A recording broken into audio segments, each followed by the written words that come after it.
কেন্দ্র সরকার আইন করছে কেউ যদি 12 বছর অকাফকে দখল করে রাখে সেটা আর অকাফ ফিরে পাবে না। তা রাজ্য সরকার দেখছে যে আইনটা লাগু হলে আমারই লাভ। যখন দাদার কোনো কিছুতে সাপোর্ট দরকার এমপিদের হয়, দিদি তখন তার এমপি পাঠিয়ে সাপোর্ট করে দেয় বা এমপিকে না পাঠিয়ে বিলটা পাস করিয়ে দেয়। আবার দিদি যখন কোনো দুর্নীতির কেসে ফাঁসিয়ে যায়, সমাজের মানুষকে শান্ত রাখার জন্য ইডি সিবিআই হয়তো আসে, কিন্তু রাজ্য সরকার খুব ঠান্ডা মাথায় অনেক দিন ধরে মুসলমানদেরকে বোকা বানিয়ে, মুসলমানদের হিজাব দেখিয়ে, কলমা দেখিয়ে, মসজিদে গিয়ে ইফতার পার্টিতে গিয়ে মুসলমানদের সঙ্গে মিশে মুসলমানকে বুঝে নিয়েছে এরা সত্যিই, যে আমি বলেছিলাম দুধেল গায়, এরা সত্যিই গরু। ভাইজান, প্রশাসনের ভূমিকা নিয়ে এবার উঠছে প্রশ্ন। কারণ যেভাবে একদিকে স্বাস্থ্য, একদিকে কর্ম যেভাবে নষ্ট করে ফেলছে তাদের দলনেতা কর্মী, আজকে ছাত্র নেতাদের ডাকে বিকাশ ভবন অভিযানের ডাক দেওয়া হয়েছে, কিন্তু সেখানে পুলিশের তৎপরতা এবং 21শে জুলাই আমরা দেখলাম যে প্রকাশ্যে যারা শহীদ স্মরণ পালন করছে, একদিকে প্রকাশ্যে মহামানব পুলিশ, অন্যদিকে ডিজে বক্স চালিয়ে তারা শহীদ দিবস পালন করছে। তখন প্রশাসনের কোনো তৎপরতা নেই। এই বিষয়টাকে নিয়ে কোন কি বলবেন? দেখুন, একটা হচ্ছে প্রশাসন, পশ্চিমবাংলার ওয়েস্ট বেঙ্গল প্রশাসন বা কলকাতা প্রশাসন, আরেকটা হচ্ছে প্রশাসনের ইউনিফর্মে শাসকের পক্ষে কর্মচারী হয়ে কাজ করা। দুটো জিনিসকে এক করে ফেললে হবে না। প্রশাসনকে সর্বসময় আমাদের সাধুবাদ ধন্যবাদ ছিল, আছে, থাকবে, কিন্তু প্রশাসনের ইউনিফর্মে শাসকের যে কর্মচারীগুলো আজকে সমাজের বুকে আইন অমান্য করে, আইনকে বোরাগুল দেখিয়ে যেভাবে নিরীহ, পিছিয়ে পড়া, অসহায় মানুষ এবং সংবিধান প্রেমিক, গণতন্ত্র প্রেমিক মানুষের উপর যে অত্যাচার জুলুম করছে, এটা বন্ধ হওয়া দরকার। জনগণকে ঐক্যবদ্ধ হয়ে এই সন্ত্রাসী, এই জুলুমের বিরুদ্ধে চরমভাবে আন্দোলনের জন্য আরও ঐক্য, একতা হওয়া দরকার। এর বিরুদ্ধে কড়া হাতে দমন করার জন্য একতা হওয়া দরকার। নচেত যেমন ডেমো কার্ডকে কুড়ে কুড়ে খায়, এই প্রশাসনের ইউনিফর্মে শাসকের কর্মচারীগুলো এরা আমার রাজ্যকে, রাজ্যের আইন ব্যবস্থাকে কুড়ে কুড়ে খেয়ে কিন্তু ধ্বংস করে একটা জঙ্গল বা সমাজ বিরুদ্ধ সমাজ, তুলাবাজ গুন্ডাগিরি একটা সমাজ তৈরি করার এরা দিকে আগিয়ে যাচ্ছে। এটাকে অবিলম্বে প্রত্যেকটা ধর্মপ্রেমিক, কি বলে, সংবিধান প্রেমিক, রাজ্যপ্রেমিক, দেশপ্রেমিক, মানবপ্রেমিক মানুষের ঐক্যবদ্ধ হওয়া দরকার, এটা আমি মনে করি। একুশের মঞ্চে একেবারে মমতা বন্দ্যোপাধ্যায় একাধিক বক্তব্য রাখলেন, কিন্তু প্রশ্ন হচ্ছে মমতা বন্দ্যোপাধ্যায় মুসলিম সমাজের মানুষের কাছ থেকে ভোট নিচ্ছে, অথচ যখন ওয়াকফ ভোট নিয়ে যখন মুসলিম সম্প্রদায়ের মানুষ আন্দোলন করছে, কিন্তু ওয়াকফ নিয়ে মমতা বন্দ্যোপাধ্যায়ের মুখে কোনো কথা ছিল না একুশে জুলাই মঞ্চে। কেন বলবে?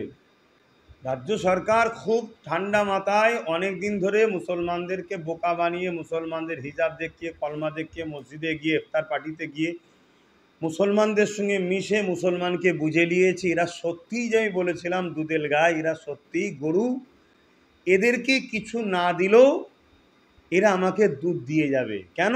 শুধু সময় হবে যেই আমার দাদাদের বলবো আপনারা হেলিকপ্টার প্লেনে করে আসবেন, এসে এই বোকা মুসলমানগুলোকে একটু শুধু ভয় দেখাবেন যে মেরে দেবো, কেটে দেবো, তাড়িয়ে দেবো, নাগরিকত্ব কেড়ে নেবো, এনআরসি করব, এরকম একটু ভয় দেখাবেন, তাহলে আমি এদের ভোটটা ফ্রিতে পেয়ে যাব। তো বলুন, কোনো জিনিস যখন ফ্রিতে আপনি পাবেন সেখানে কেন আপনি তাদের নিয়ে ভাববেন? আর ওয়াকাফটার বিষয় যদি বলছেন, ওয়াকাফ ইসলাম ধর্মের একটা অধ্যায়। রাজ্য সরকার চরম ইসলাম বিরোধী, নাই মাদ্রাসাকে বন্ধ করে দেয়, মাদ্রাসার শিক্ষকগুলো শেষ করে দেয়, আর না হয় তার দলের লোকেরা ইসলাম বিদ্বেষীমূলক কথাবার্তা ইসলামের নামে চালিয়ে দেওয়ার চেষ্টা করে। এবং পাশাপাশি রাজ্য সরকার ৭৫,০০০ বিঘে কম বেশি জায়গাকে দখল করে রেখেছে তার আমলা চামলারা। কেন্দ্র সরকার আইন করছে কেউ যদি 12 বছর অকাফকে দখল করে রাখে সেটা আর অকাফ ফিরে পাবে না। তা রাজ্য সরকার দেখছে যে আইনটা লাগু হলে আমারই লাভ।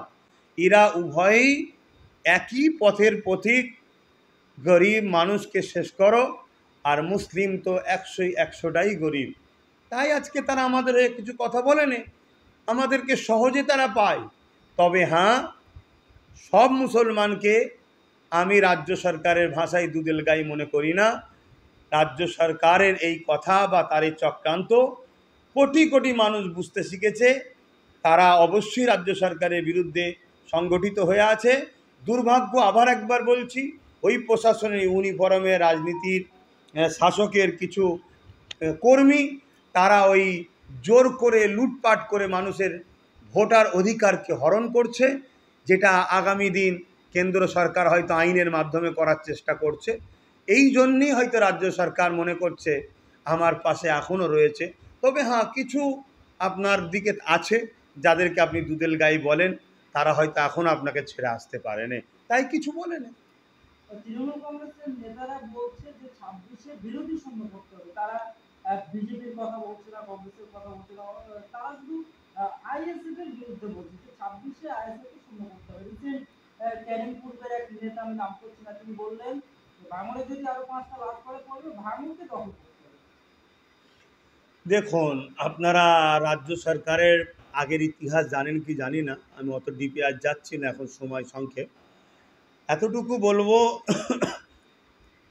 নিজের লোককে হত্যা করতে হয় করো, খুন করতে হয় করো, সাধারণ কর্মী মারা যাবে, ছোটোখাটো নেতা মারা যাবে, যাক আমাদেরকে ক্ষমতার আসনে বসতে হবে, এই মেন্টালিটি রাজ্য সরকারের অনেক নেতা মন্ত্রীদের মধ্যে বা লোকেদের মধ্যে এই মেন্টালিটি আছে।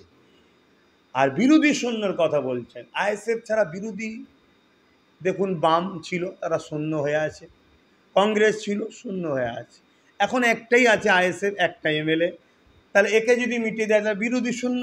বিজেপি তো বিরোধী নয়, তো বিজেপিকে তো ফন্ডে এনে লড়বো, বিজেপিকে তো আনা হয়েছে। 2011 আগেই বাংলায় কি বিজেপি ছিল?